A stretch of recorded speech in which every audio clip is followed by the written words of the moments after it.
स्वागतम स्वागतम सुस्वागतम. नमस्कार, मी संध्या शेवत्रे. भावना हृदयात तयार होतात, शब्दांच्या रूपानं त्या ओठावर येतात. त्यातून जे साकारतं तेच खरं स्वागत.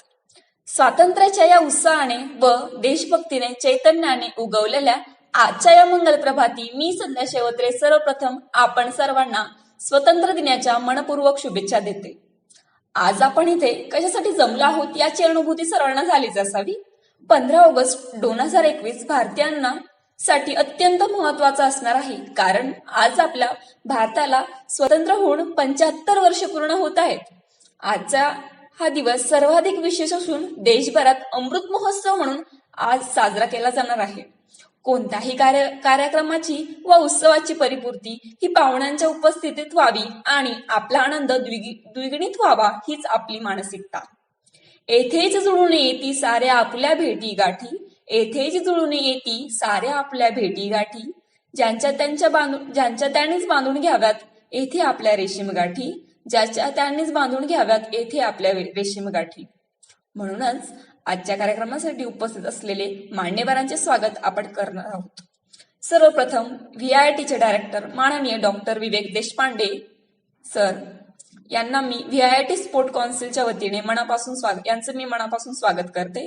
तसेच VIITचे registrar professor Mahesh Kurlekar sir यांचंही मी मनापासून स्वागत करते.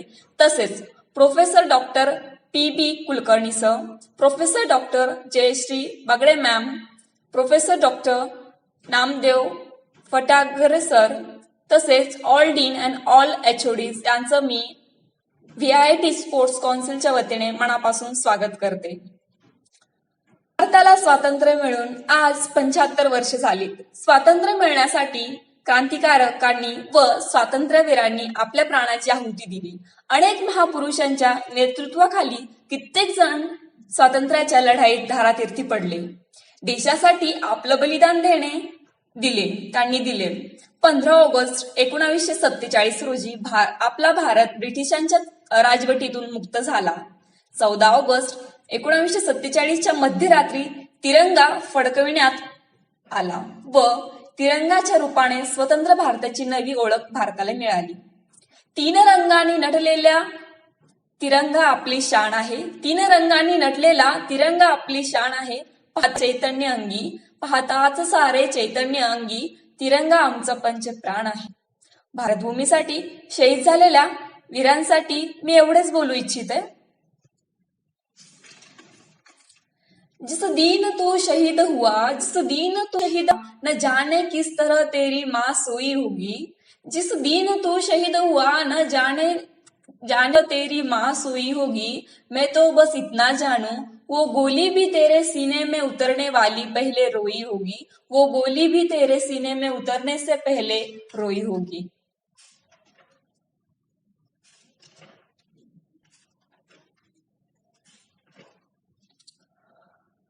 तर जन्मभूमीसाठी धाव घेतली सोडून आपली माता पिता, जन्मभूमीसाठी धाव घेतली सोडून आपली माता पिता, आयुष्याची होळी केली स्वतःच रचली आपली चिता, आयुष्याची होळी केली स्वतःच रचली आपली चिता. देशासाठी शहीद होऊन स्वतंत्र केली भारत माता, देशासाठी शहीद होऊन स्वतंत्र केली भारत माता. शूरवीरांच्या पराक्रमाची चला गाऊया गाथा, चला गाऊया गाथा. धन्यवाद. In the truest sense, freedom cannot be bestowed, it must be won. A warm welcome and greetings to everyone present here. Sports Council welcomes you to the Independence Day celebrations.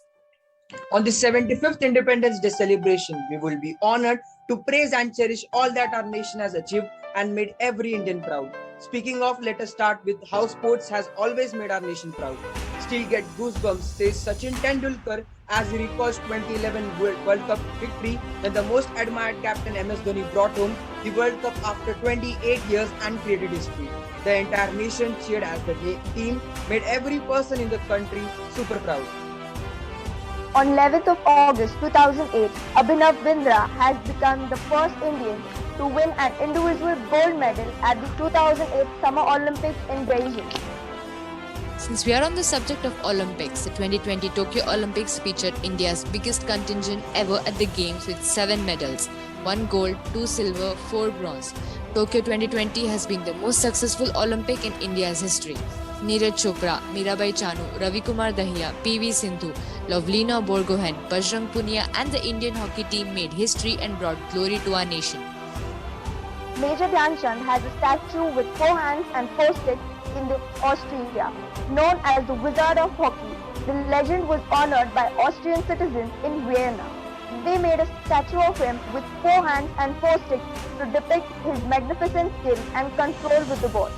PT Usha became the first Indian woman and the 5th Indian to reach the final of an Olympic event by winning her 400-meter hurdles semi-final. She is known as the Asia Sprint Queen.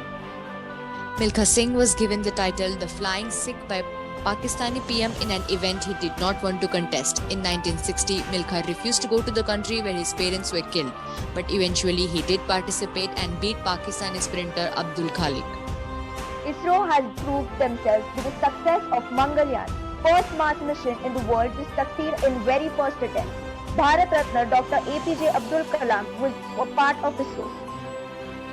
Ratan Tata is an Indian industrialist and philanthropist who has contributed a lot in advancement of Indian industries. Sushmita Sen, Lara Datta, Manushi Chiller have won the prestigious Miss Universe and Miss World titles. Many young Indians took risks in business ventures and now stand tall with pride in their eyes, handling successful startups like Zomato, InShort, Byju's, Nykaa, and many more ones that we are all proud of. It's amazing to see the Make in India campaign. Mukesh Ambani is an Indian billionaire and businessman, the chairman of Reliance Industry, which is a Fortune Global 500 company and India's most valuable company by market value. Several Indian films and individuals have received and been nominated for the Oscars. Filmmaker Satyajit Ray was awarded an honorary Academy Award, becoming the only Indian to date to receive the honor.